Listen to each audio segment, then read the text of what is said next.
Stay tuned for 7 News straight after Greenfingers. The school already has several of these rainfield tank raised garden beds in the traditional rectangular shape.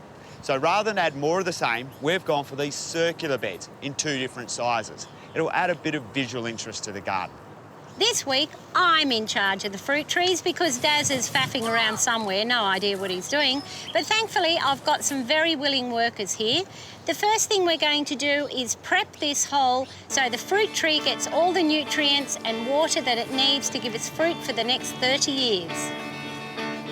We're going to add wetting agent. We're going to put in sand remedy, which is a fine bentonite clay to hold moisture and nutrients. Some water retention crystals to make sure the water stays in the root zone, and of course, slow release fertiliser with all the trace elements.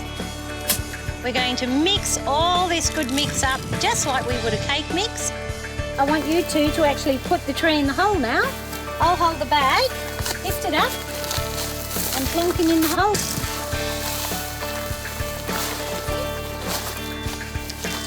Beautiful. Do you want to put some more dirt in there for me and we'll fill up the hole? Yep, good man. When we put the tree in the hole, we backfill it with all that good soil conditioner or compost. We make a little dip, we put more wetting agent on it and we water it thoroughly again.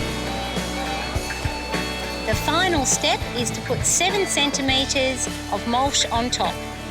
We're using Garden Art Drought Breaker mulch from BioWise. A really thick layer right out to the drip line will do the trick, but remember to keep mulch clear of the stem. The kids do a great job keeping the veggies going with the only water source available to them, a rainwater tank and watering can. But this area is really dry and dusty, with no reticulation and no easy access to scheme water. So we've got Mitch, one of Total Eden's brightest young things, to install a simple, easy-to-use reticulation system, and he's using these MP rotators. How's it going, Mitch? Good, mate. It should be done in no time. The MP rotator nozzle allows us to install a simple system that will water a large area, even with the low pressure available off the school's bore. The stream action of the nozzle will minimise wind drift and ensure the watering is even, efficient and effective.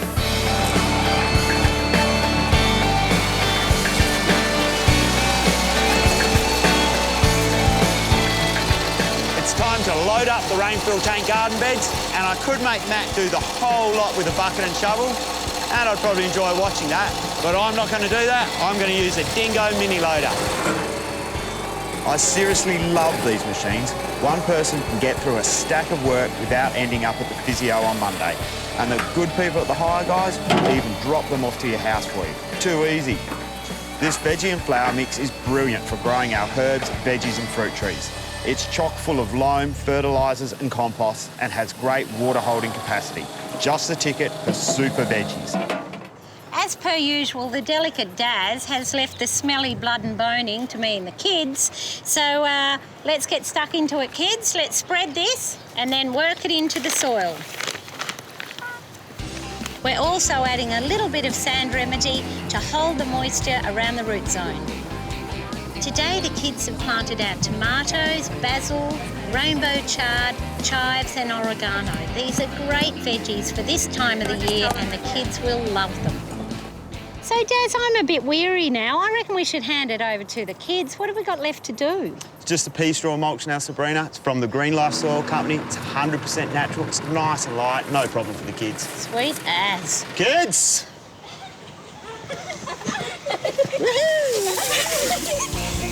The other great thing about pea straw mulch is it breaks down between crops and improves the soil. For more ideas to get your veggie patch off to a great start or to revamp what's already in your yard, check out our website. We have fact sheets from aubergines to zucchinis. Plus, you can watch previous episodes of the program, send in your garden problems for us to answer and discover a range of competitions and gardening deals. Right now, you can grab a copy of the Western Australian Garden Guide for half price. Make sure you check it out.